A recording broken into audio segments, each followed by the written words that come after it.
Okay, I'm back. So,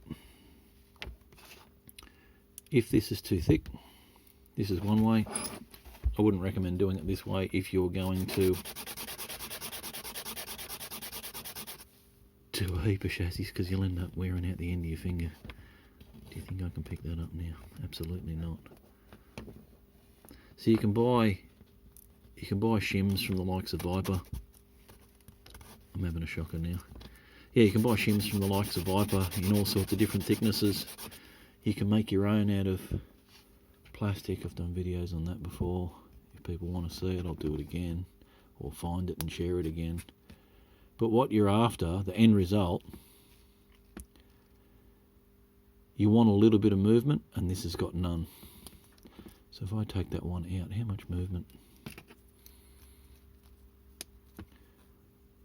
Binding is worse than having no air gap, than having too much air gap. Having too much air gap means that your axle wears, your gears wear out quicker. Having not enough and just having it tight, the end result is it slows your motor down, possibly burns your motor out if there's too much load on it. So that's just rubbish. You want, it's the Three Bears theory. You want it just right. I am going to. I'm going to cheat.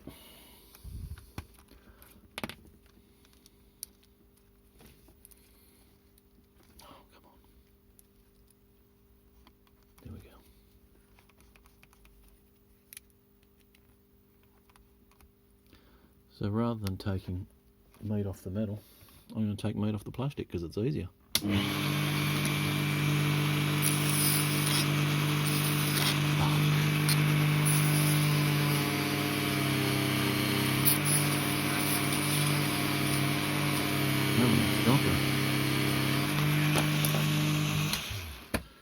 So this is just a drill type truck in a Dremel, and it's just like the flex cord on it.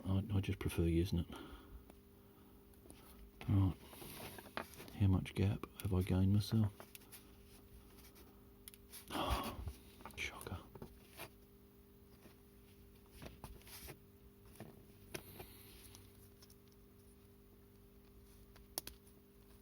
I'll tell you what, that's nice.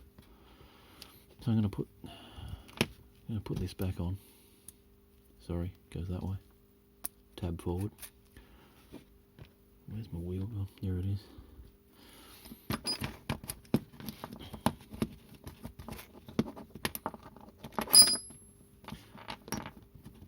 So just out of interest for people watching at home, Newcastle Hoe Racing League race our chassis at a maximum width of 33.3 mil. So you've seen it, that's all I've done.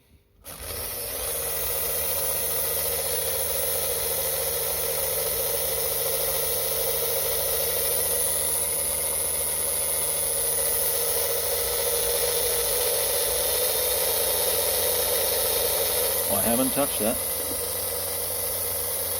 As the gear mesh gets better, the car gets faster.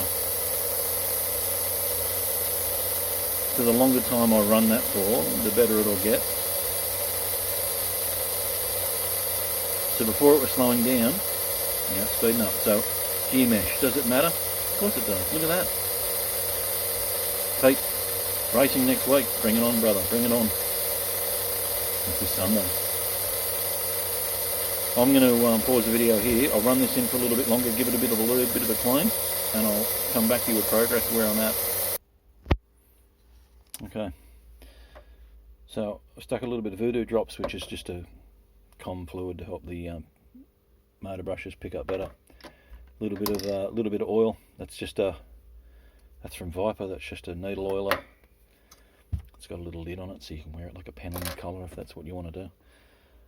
If anyone's wondering what this is a lump of putty for chassis that I run in that don't have guide pins, and I just use it as a stopper. But anyway.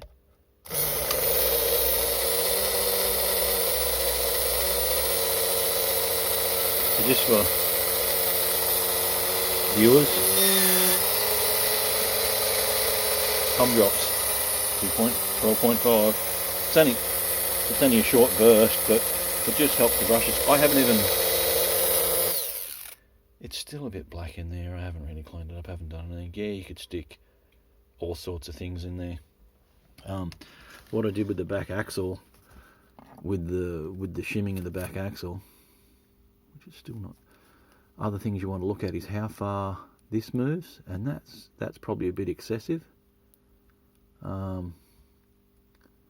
It's easy to pull the motor apart. I'll do that in another video if you want how to shim these out. But the amount of movement and that, what it means is as the chassis goes through its life and use, and the motor goes through its use, every time you accelerate, that moves back. When you hit something, it moves forward. What that means is you're actually cupping the middle of the com. In the bigger scales, when I used to race them, one of the things was to get your comms nice and true and concentric diameter all the way from front to rear. So one of the things you tried to avoid was this forward backward movement. Again, like the back axle, not too tight, not too loose.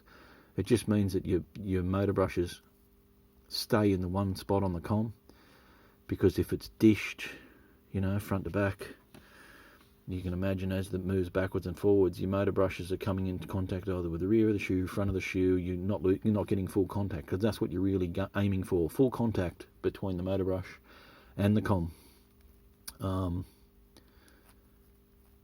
Yeah, so there you go. Look, that's a little bit of improvement. I'll do a bit more running in on that before racing on Sunday night, but as far as I'm concerned, I can pretty much just turn up with that on racing on Sunday night. You'll also notice my pickup shoes, I've been running these for ages. If you've got bad track joins and you've got that clickety-click sound, that's the sound of these has been chopped to pieces. I don't even bother setting up guide pickup shoes anymore. The majority of the time I just put them on and run them, because I make different size tyres to what the standard ones are, so these are a bit smaller. So when you put these on a bit of track, here we go. When you put these chassis on the track, the size tyres that I make, so I make standard size at the rear and smaller at the front, and what that does is it gets the chassis nice and flat to the track. And that's what helps my pickup shoe alignment, and I just pull them straight out of the packet and put them on. How's that? I hope this helps somebody. It's not rocket science working on these things, really isn't. But yeah, onwards and upwards. Let's get some more blokes out there racing. It's not rocket science. I would love to build a track, by the way, and take these, get everyone racing these things. Race one car, turn up, whatever controller you want. By the way, if anyone wonders what that scratchy dot is, I'm a controller. This is my controller of choice. So I've got a bit of braiding on here, and it's fully adjustable, and lane colours. So all the lanes are painted with colours. These are Velcro. That's Velcro. Look at that. So if I'm on green lane, all the marshals, you don't have to keep calling out which lane to put your car on all the time. How good's that? Anyway, let's get some more blokes out racing. See you, boys.